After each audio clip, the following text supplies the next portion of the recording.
ሰላም ጤና ይስጥልን አድማጭ ተመልካቾቻችን መጋቢት 9 2017 ዓ.ም የዕለታዊ አጫጭር መረጃዎችን ይዤ መጥቻለሁ። መረጃዎችን ወደ እናንተ እያደረስኩ አብሬያችሁን ቆየሁ። በለጠ ካሳ ነኝ።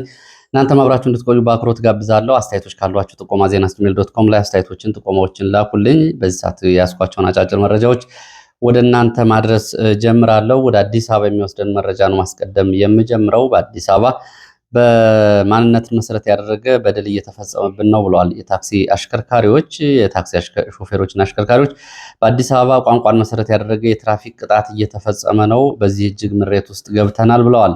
በኦሮሞኛ የሚናገሩ የትራፊክ ፖሊሶች በኦሮሞኛ ምላሽ የማይሰጡ አሽከርካሪዎችን በተለየ ሁኔታ ከፍተኛ ቅጣት ይጥላሉ፣ ያንገላታሉ፣ ይዘልፋሉ፣ እንዲሁም ደግሞ ጥላቻን እንደዚሁ ያሳያሉ ነው የተባለው። የተለያዩ ሰበቦችን እየፈለጉ ቅጣት ይጥሉብናል ብለዋል። እንግዲህ የታክሲ አሽከርካሪዎቹ በአዲስ አበባ ኦሮሞኛ ምላሽ ከተሰጣቸው ደግሞ ቅጣት ያቀላሉ፣ በተግሳጽ ወይም ደግሞ በምክር ያልፋሉ። እንደዛም ሲሆን ደግሞ በእጅ ሰላምታ ብቻ በኦሮሞኛ የሚያናግሯቸውን የትራፊክ ደንብ የጣሱ ሾፌሮችን ጭምር ሲያልፉ ተመልክተናል። ይሄ ግልጽ የሆነ እንግዲህ በደል ነው በአዲስ አበባ እየተፈጸመ ያለው ነው እየተባለው። በተለይ እንግዲህ በብዙ የከተማው አካባቢዎች የስምሪት ላይ የሚገኙት የትራፊክ ፖሊሶች አብዛኞቹ በኦሮሞኛ ቋንቋ የሚናገሩ ናቸው። በዚህ ምክንያት እንግዲህ አዲስ አበባ ውስጥ ያለው የትራፊክ ሁኔታና የትራፊክ ደንበኞች በዚህ ልክ ምሬት ውስጥ መግባታቸውን ነው እየገለጹ የሚገኙት። በአብዛኛው የትራፊክ መስመር የሚታዩት ኦሮሞኛ የሚናገሩ ፖሊሶች ብቻ ናቸው። በጥላቻ በጥርጣሬ ነው የሚያናግሩን። በተወለድንበት ከተማ እንዲሁም ደግሞ እንግዲህ አዲስ አበባ ውስጥ በሰለጠነ ከተማ በእንዲህ አይነት ዘረኛ ትራፊኮች ተማረን እንገኛለን ነው የሚሉት የታክሲ አሽከርካሪዎቹ። ከዚህ በፊት በተለያዩ የኦሮሚያ አካባቢዎች ነበር እንደዚህ አይነት በደሎችን የምንሰማው። አሁን ግን በግልጽ በአዲስ አበባ በኢትዮጵያ ዋና ከተማ ውስጥ ይሄ እየተፈጸመ ነው ብለዋል።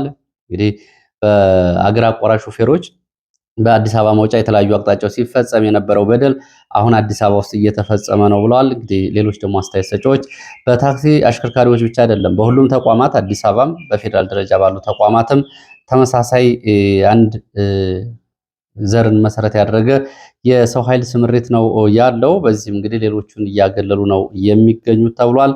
በአዲስ አበባ በተቋማት ውስጥ የነበረውን ሁኔታ በተመለከተ በየጊዜው መረጃዎች ሲቀርቡ ነበር። በአዲስ አበባ ትምህርት ቢሮ፣ በአዲስ አበባ ሲቪል ሰርቪስ ውስጥም እንደዚሁ የሰው ኃይል የዲሞግራፊው ደግሞ የሰው ኃይል ማዛባትና ስብጥር እንሰራለን በሚል አንድ ጊዜ ፈተና፣ አንዴ የስራ አፈጻጸም፣ አንዴ የሹመት፣ አንዴ ደግሞ በልዩ ሁኔታ ከተለያዩ አካባቢዎች ያለውን ዝውውር የሰራተኛ ዝውውር በማገድ ከኦሮሚያ ክልል ከተሞች ብቻ ሰራተኞች ወደ አዲስ አበባ እንዲዘዋወሩ በማድረግ በከተማ ውስጥ ያለውን የሰራተኛ የሲቪል ሰርቪስና ቢሮክራሲውን ለመቆጣጠር የሚደረጉ ጥረቶችን በዚሁ ልክ ናቸው ነው የተባሉት። ከዚህ አንጻር እንግዲህ በመደበኛ የፖሊስ አገልግሎት ላይም ተመሳሳይ ነው፣ ከትራፊክ ባሻገር ነው የተባለው። ይህንን ደግሞ ከአሁን በፊት የአዲስ አበባ ከተማ አስተዳደር ባለስልጣን የነበሩት ቀናያ ዴታ ናቸው ይህንን አድርገውት የሄዱት ነው የተባለው። ከኦሮሚያ ክልል በርካታ ፖሊሶችን በቀጥታ ወደ አዲስ አበባ ፖሊስ እንዲዘዋወሩ በማድረግ እንዲሁም በርካታ የትራፊክ ፖሊሶችን ከኦሮሚያ ክልል ወደ አዲስ አበባ እንዲዘዋወሩ በማድረግ ለሌላው ክልል ተወላጅ የማይፈቀደውን ማለት ነው። በዚህ ልክ ከተማ ውስጥ ያለውን የጸጥታ የትራፊክ የሰው ኃይል እና የሲቪል ሰርቪሱን ለመቆጣጠር የተደረገ ጥረት ነው ተብሏል። እንግዲህ ቅሬታችሁን በሚዲያ አስተናግጃለሁ። ወደ ሌላ መረጃዎች ስንሄድ ወደ አማራ ክልል ግንባር መረጃዎች ነው የምንሄደው። እንግዲህ ክረምት ከመግባቱ በፊት ዘመቻዎችን እናጠናቅቃለን የሚል አዲስ እቅድ ወጥቷል ነው የተባለው። ያው እንግዲህ የቀጠሮ ዘመቻ መጨረሻ የለውም። ይህን መረጃ የምትከታተሉ ሰዎች በደንብ ትገነዘቡታላችሁ። ይሄ ጦርነት ከተጀመረ ጀምሮ 2015 ጀምሮ በሳምንታት በወራት በጊዜ ገደብ ያልተሰጠ ቀጠሮ የለም። አሁንም ግን ጦርነቱ ሁለተኛ ዓመቱን ሊይዝ ጥቂት ወራት ብቻ ናቸው የቀሩት። ስለዚህ አሁንም ክረምት ከመግባቱ በፊት ዘመቻዎችን እናደርጋለን በሚል በተለያዩ አካባቢዎች በተለይ የክላስተር ዘመቻ ወይም ደግሞ የኩታ ገጠም ዘመቻዎች ከተለያዩ ዞኖች ከተለያዩ ወረዳዎች ያሉ ዘመቻዎችን አጠናክረን እንቀጥል በሚል ዘመቻዎች እየተደረጉ ነው የተባለው። ለዚህም ማሳያ በደቡብ ጎንደር በተለይ በጋይንት ቀጠና ስማዳ፣ ከመቄት፣ ከዳውንት፣ ከመቅደላና ከአማራ ሳይንት ቦታዎች ወደ ታች ጋይንት እንዲሁም ደግሞ በኤፍራታና ግድም ማጀት፣ ኤፍራታ ግድም፣ ካጣየ፣ ከመንዝና ከግሸራቤል ቀጠናዎች በየጁ ጉባላፍቶ፣ ሀብሩ፣ ደላንታ፣ አምባሰል እንደዚሁም ደግሞ በላስታም ቀጠናዎች በተመሳሳይ በቆቦና በአቦይ ጋራ ባሉ ቀጠናዎች ቋሪት፣ በአዲስ ቅዳም፣ ሰከላ፣ ከምከም፣ በለሳ፣ ጎንደር ዙሪያ፣ እብናት፣ መናመቀጠዋ በእነዚህ አካባቢዎች ትይዩ ቀጠናዎች ሰሞነኛ የዘመቻ እንቅስቃሴዎች ያሉባቸው ቦታዎች መሆኑን የመረጃ ምንጮቹ የገለጹት። ይህ እንግዲህ ከክረምት በፊት ይደረጋል የተባለ ዘመቻ ነው ተብሏል። በዚህ ዘመቻ የሚለወጥ ነገር ይኖራል የሚለው ጉዳይ አብሮ የሚታይ ቢሆንም የቀጠሮ ዘመቻዎች በተደጋጋሚ ሲደረጉ ነው የቆዩት። ዛሬ በተለያዩ አካባቢዎች ያለውን ሁኔታ በተመለከተ ሰከላ ከአዲስ ቅዳም ወደ ሰከላ ገጠራማ አካባቢዎች የከባድ መሳሪያ ድብደባ ሲደረግ ነበር ረፋዱን ተብሏል። ወታደራዊ እንቅስቃሴም በብዛት አለ። የሁለቱ ወረዳ አዋሳኝ ቀበሌዎች በሚገኙባቸው አካባቢዎች ዛሬ ማለዳ ተከታታይ የዙ 23 እና የሞርተር ድብደባዎች ነበሩ። የደረሰው ጉዳት አልታወቀም ተብሏል። 73ኛ ክፍለ ጦር ላለፉት 7 ወራት እንግዲህ በዚህ ቀጠና የቆየው በተለይ በሰከላና በአካባቢው የክፍለ ጦር አዛዡ ጭምር በፋኖ ተማርኮ የነበረው እንግዲህ ክፍለ ጦሩ በከፍተኛ ሁኔታ በዚህ አካባቢ በነበረ ጦርነት ከፍተኛ የሆነ የሰው ኃይል መሳሳት ደርሶበታል። ይህንን ተከትሎ ሌላ ተጨማሪ ኃይል ከሽንዲና ከአካባቢው ከትላንት ጀምሮ ተጓጉዞ ወደዚህ ቀጠና ስለመግባቱ ነው የመረጃ ምንጮቹ የሚገልጹት። ከሽንዲ ቀጠና የመጣ አዲስ ክፍለ ጦር ነው ዛሬ በዚህ ቀጠና የከባድ መሳሪያ ድብደባ እያደረገ ያለው። በዚህ ከባድ መሳሪያ ድብደባ የደረሰው ጉዳት አልታወቀም። ሞጣና አካባቢው ከወይን ውሃና ከድጎ ወደ ሞጣ ስንቅና የሰው ኃይል ልውውጥ ለማድረግ እንቅስቃሴ ላይ በነበረ ወታደር ተሽከርካሪ በተፈጸመ የደፈጣ ጥቃት ቁጥራቸው ያልታወቁ የመንግስት ወታደሮች ወታደራዊ ጉዳት ደግሞ ወታደራዊ ኪሳራ አስተናግደዋል ተብሏል። እንግዲህ ሰብአዊና ቁሳዊ ጉዳት ነው። በዚህም እንቅስቃሴ ላይ የነበሩ የመንግስት ኃይሎች 1 ሰዓት ተኩል ነው ዛሬ ማለዳ ደፈጣ ጥቃት ተፈጸመባቸው። በተፈጸመው የደፈጣ ጥቃት እንግዲህ የደረሰው ጉዳት ከላይ እንዳልኳችሁ በዝርዝር በአሃዛዊ መረጃዎች አልታወቀም። የደፈጣ ጥቃቱ የተፈጸመው አራጢ ተብሎ የሚጠራ ቦታ ነው። ይህ አራጢ የሚባል ቦታ በተደጋጋሚ የደፈጣ ጥቃቶች የተፈጸሙበትና በትንሹ ከ7 በላይ ወታደራዊ ተሽከርካሪዎችና ወታደሮችን የያዙ ተሽከርካሪዎች ጉዳት ያስተናገዱበት ቦታ ነው ተብሏል። ወደ መረጃው ቀጥላለሁ። ወደ መረጃ ሲሄድ በዚሁ በሞጣና ዙሪያው አካባቢ በተለይ እንግዲህ አርሶ አደሮች የፋኖን ትግል በአይነ ቁራኛ እየጠበቁት ነው ተብሏል።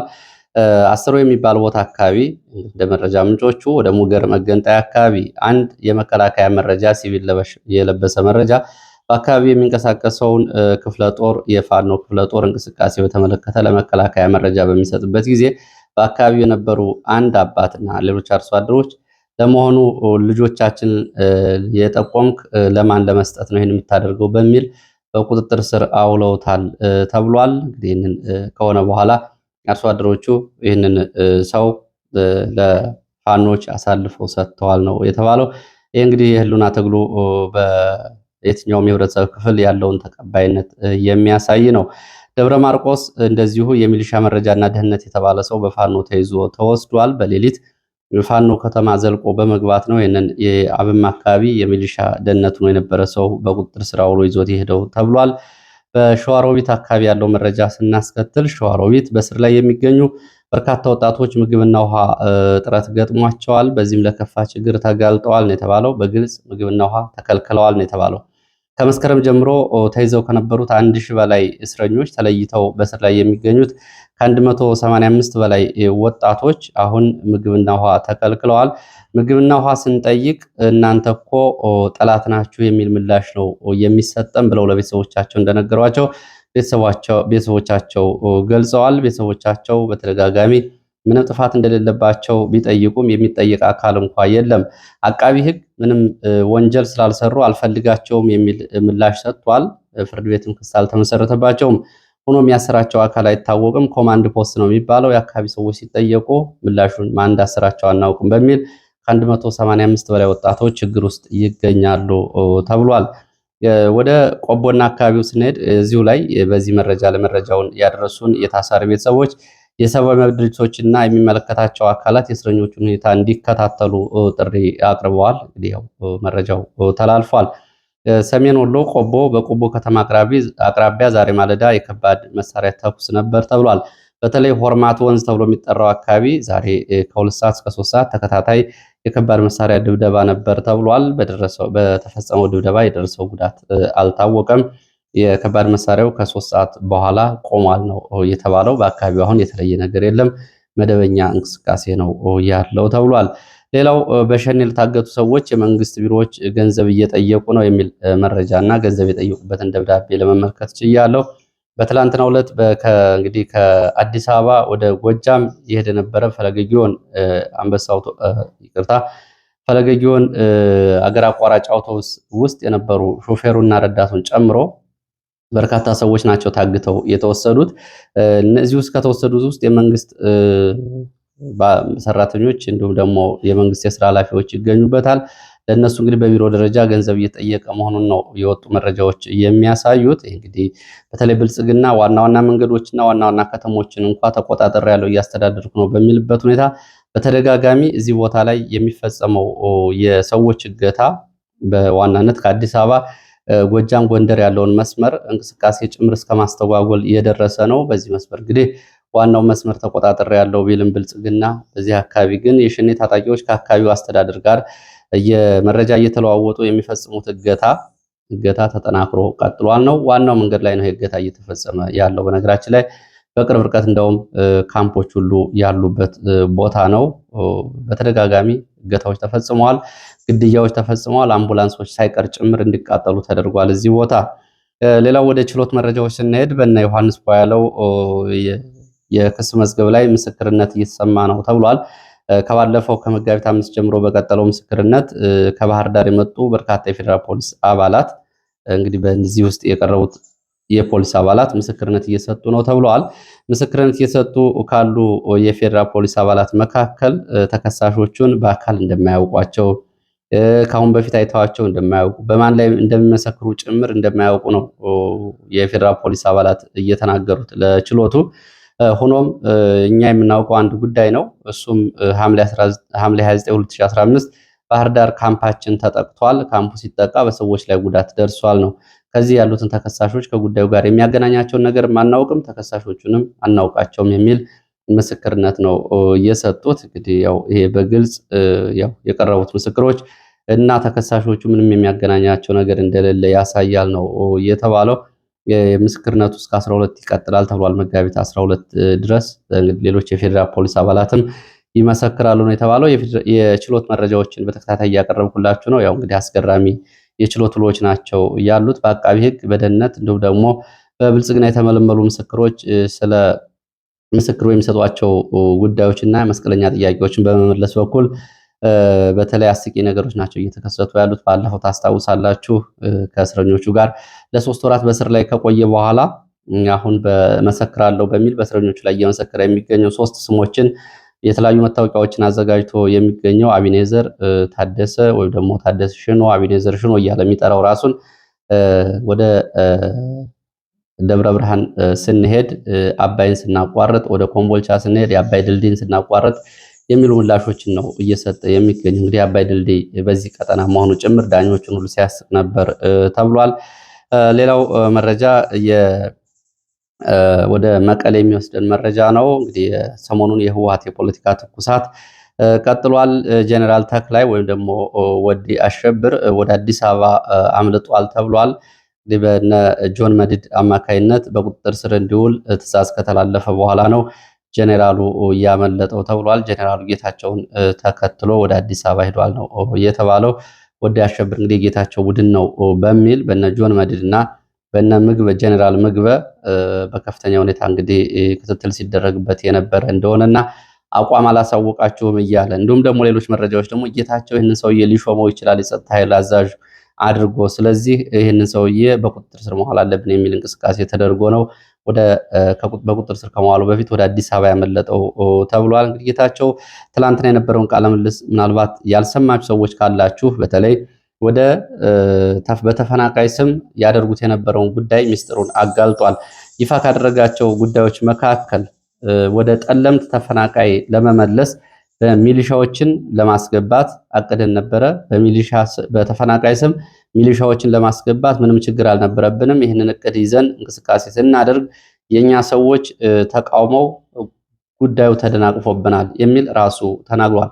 ካሁን በፊት በተደጋጋሚ እንግዲህ በዚህ የመረጃ ጊዜም ወደ ወልቃይት፣ ጠለምት፣ ራያ ኮረምና ሌሎች ቀጠናዎች ላይ የህወሓት ተፈናቃዮች ሳይሆን ታጣቂዎችን ነው እያስገባ ያለው በተፈናቃይ ስም ሚሊሻዎችን ነው እያስገባ ያለው የሚሉ መረጃዎች በተደጋጋሚ ሲቀርቡ ብዙዎቻችሁ ያው ሐሳቡን ወይ መረጃውን ብትቀበሉም የተወሰናችሁ ሰዎች ደግሞ አስተያየት ስትሰጡ ተመልክቻለሁ። ይሄ ጉዳይ በተለይ የህወሓትን ጉዳይ በመረጃው ላይ ያተኮራችሁበት የሚል እንግዲህ ከማንነት ጥያቄዎች አንጻር እንደዚህ አይነት መረጃዎች በትኩረት የምንከታተላቸው ናቸው። ለማንኛውም ግን ሲቀርቡ የነበሩትን ጉዳዮች ጌታቸው እቅዳቸውን አጋልጧል። ለሰዓት ያስኳቸው አጫጭር መረጃዎች እነዚህ እንደሚመስሉት ስለተከታተላችሁ በእጅጉ አመሰግናለሁ። በሌላ ተመሳሳይ መርሃ ግብር እንገናኛለን። መልካም ጊዜ